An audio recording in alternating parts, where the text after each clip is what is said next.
सुरुवातीला पटेल आणि तटकरेंना वाटलं डाव आपण खेळतोय. आता कळतंय खरा डाव सुनेत्रा पवार खेळत होत्या. सुनील तटकरे, प्रफुल्ल पटेल यांनी पक्षावर पकड निर्माण करायला जरा घाईच केली.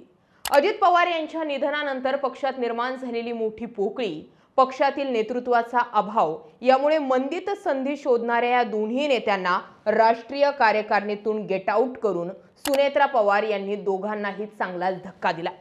अजित पवारांसारखं आक्रमक राजकारण करत नसल्या तरी शांत डोक्यानं आपणही करेक्ट कार्यक्रम करू शकतो हे सुनेत्रा पवारांनी दाखवून दिलंय. विशेष म्हणजे याला आता तांत्रिक चूक असल्याचं सांगून सुनेत्रा पवार यांनी सारवासारव केली असली तरी हे ठरवून केलंय हे आतापर्यंत सर्वांना कळून चुकलंय. सुनेत्रा पवार यांनी पक्षातील आपली पकड घट्ट करण्यासाठी पक्षातील घरभेद्यांनाच आता माशीसारखं बाजूला काढल्याची चर्चा सुरू झाली. गेल्या काही दिवसांपासून पटेल आणि तटकरे पक्षात नाराज असल्याच्या चर्चा सुरू होत्या. पक्षात ते आपलं स्वतंत्र एक गट चालवत असल्याची ही कुणकुण सुनेत्रा पवारांना लागली होती. या सर्व पार्श्वभूमीवर पटेल आणि तटकरे यांचे आता हळूहळू पंख छाटायला सुरुवात झाल्याचं या निमित्तानं दिसून येतंय. जे अजित पवारांनी शरद पवारांसोबत केलं तेच पटेल आणि तटकरे आता माझ्यासोबतही करू शकतात याची ही माहिती कदाचित सुनेत्रा पवारांना असावी. अजित पवार यांच्या निधनानंतर राष्ट्रवादी काँग्रेसमध्ये नेतृत्वावरून सुरू असलेल्या संघर्षानं आता उघड डोकं वर काढलंय. नुकत्याच समोर आलेल्या राष्ट्रीय कार्यकारिणीच्या यादीवरून पक्षात मोठं वादंग निर्माण झालंय. प्रफुल्ल पटेल आणि सुनील तटकरे यांच्यासारख्या ज्येष्ठ नेत्यांना यादीत स्थान देण्यात न आल्यानं पक्षातील भाऊबंदकी चव्हाट्यावर आली. निवडणूक आयोगाला पाठवलेल्या नव्या यादीत पक्षाचे कार्याध्यक्ष प्रफुल्ल पटेल, प्रदेशाध्यक्ष सुनील तटकरे, छगन भुजबळ, दिलीप वळसे पाटील यांच्यासारख्या मातब्बर नेत्यांची नावं नसल्याचं समोर आलंय. या उलट पार्थ पवार यांची राष्ट्रीय सरचिटणीस आणि जय पवार यांची राष्ट्रीय सचिवपदी नियुक्ती करून त्यांना पक्षाच्या मुख्य प्रवाहात आणलं गेलंय. अजित पवारांच्या निधनानंतर सर्वप्रथम सुनेत्रा पवार यांनी राष्ट्रीय अध्यक्ष म्हणून पक्षाची धुरा आपल्या हाती घेतली. राजकीय वर्तुळात अशी चर्चा आहे की पक्षावरील पकड घट्ट करण्यासाठी सुनेत्रा पवार यांनीच पार्थ आणि जय पवारांना ही खेळी खेळण्यासाठी भाग पाडले.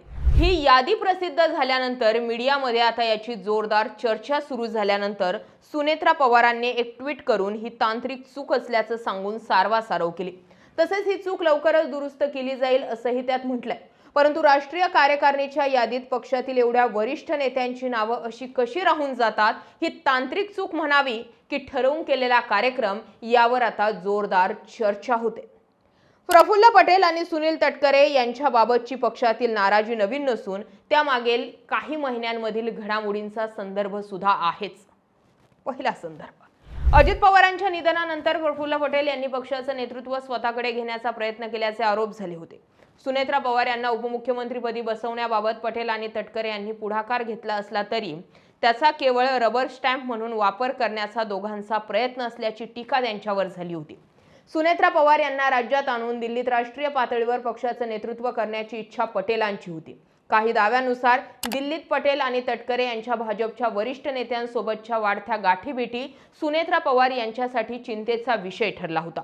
सुनेत्रा पवार दिल्ली दौऱ्यावर आल्या तेव्हा त्यांच्यासोबत ना प्रफुल्ल पटेल होते ना सुनील तटकरे. त्याच वेळी खरं तर पक्षात सर्व काही ठीक नसल्याची चर्चा मीडियात रंगली होती. दुसरा संदर्भ, अजित पवार हयात असताना सुनील तटकरे हे पक्षात एक प्रकारे संकटमोचक मानले जात होते. राष्ट्रवादीचे प्रदेशाध्यक्ष असताना राज्यातील सर्व पक्षांतर्गत निर्णय घेण्याची मोकळीक त्यांना अजित पवारांकडून देण्यात आली होती. मात्र अजित पवार यांचे निधन होताच काही राजकीय विश्लेषकांच्या मते सुनील तटकरेंच्या महत्त्वाकांक्षेत अचानक वाढ झाली. पक्षाचा ताबा मिळावा म्हणून एक प्रकारे त्यांचे प्रयत्न सुरू झाल्याचं म्हटलं गेलं. पक्षात त्यांच्याविषयी अविश्वास वाढत गेल्यानं शेवटी नेतृत्वानं त्यांच्या जागी जय पवारांसारख्या तरुण नेतृत्वाला महत्त्वाचं पद दिल्याचं म्हटलं जातं. तिसरा संदर्भ, अजित पवारांच्या निधनानंतर पटेल आणि तटकरेंच्या हालचाली सातत्यानं संशयास्पद राहिल्या. पक्षाच्या घटनेत केलेल्या बदलांची माहिती सुनेत्रा पवारांना न देता पटेल आणि तटकरे यांनी निवडणूक आयोगाशी परस्पर पत्रव्यवहार केला होता. यामुळे सुनेत्रा पवारांनी 10 मार्च रोजी निवडणूक आयोगाला पत्र लिहून 28 जानेवारी नंतर म्हणजेच अजित पवारांच्या निधनानंतर त्यांच्या पूर्व परवानगीशिवाय झालेला कोणताही पत्रव्यवहार हा ग्राह्यच धरू नये असं पत्र निवडणूक आयोगाला दिलं होतं. पक्षातील पटेल आणि तटकरे यांचं कटकारस्थान सर्वप्रथम त्याच वेळी सुनेत्रा पवारांच्या लक्षात आलं होतं, फक्त त्यांनी बोलून दाखवलं नाही. पक्षावरील पकड दुसऱ्याच्या हाती जाऊ नये म्हणून त्यावेळी सुनेत्रा पवार यांनी तात्काळ निवडणूक आयोगाला पत्र पाठवून डॅमेज कंट्रोल केला होता.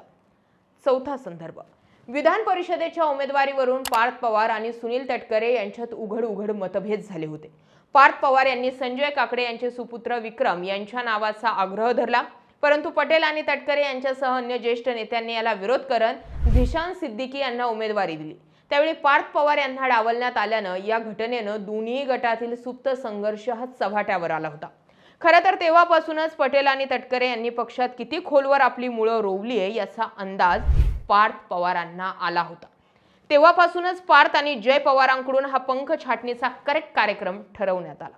पाचवा संदर्भ, फेब्रुवारी 2026 मध्ये झालेल्या एका पत्रकार परिषदेत पटेल आणि तटकरे यांनी सुनेत्रा पवारांना बोलण्यापासून रोखल्याचा आणि त्यांना उत्तर देऊ न देताच पत्रकार परिषद गुंडाळल्याचा व्हिडिओ व्हायरल झाला होता. वहिनींची मनस्थिती ठीक नाहीये असं सांगून त्यांनी सुनेत्रा पवारांना पत्रकारांच्या समोरून बाजूला केल्यानं वरिष्ठ नेते त्यांना रबर स्टॅम्प म्हणून वागवत असल्याचा संदेश गेला, जो पार्थ पवारांनाही खटकला होता.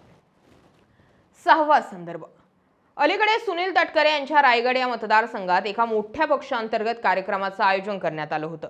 या कार्यक्रमाच्या अधिकृत बॅनरवरून अजित पवार आणि सुनेत्रा पवार यांचे फोटो गायब असल्याचं दिसून आलं.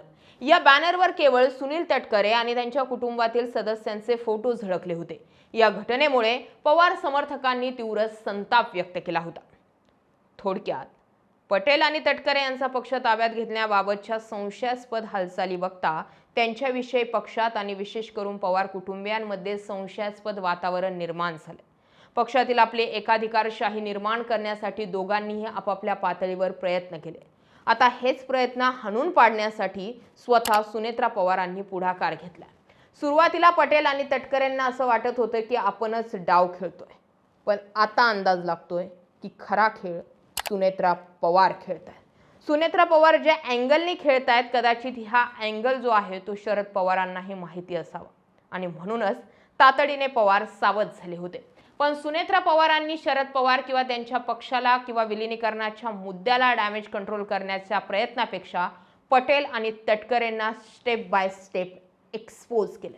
काही दिवसांपूर्वी जे पार्थ पवार, पटेल आणि तटकरेंच्या मार्गदर्शनाने आम्ही पुढे झालोत, मोठे झालोत असं सांगत होते, त्याच पार्थ पवारांना आता पटेल आणि तटकरे खटकतायत. अर्थ सांगतोय, पटेल आणि तटकरे गेम खेळत नव्हते, तर आता अजित पवार गेल्यानंतर खरा गेम सुनेत्रा पवार खेळतात. या घडामोडींकडे तुम्ही कसं पाहता? कमेंट सेक्शनमध्ये जरूर व्यक्त व्हा. अशाच माहितीपूर्ण व्हिडिओसाठी आपल्या चॅनल आवर्जून सबस्क्राईब करा. जय महाराष्ट्र.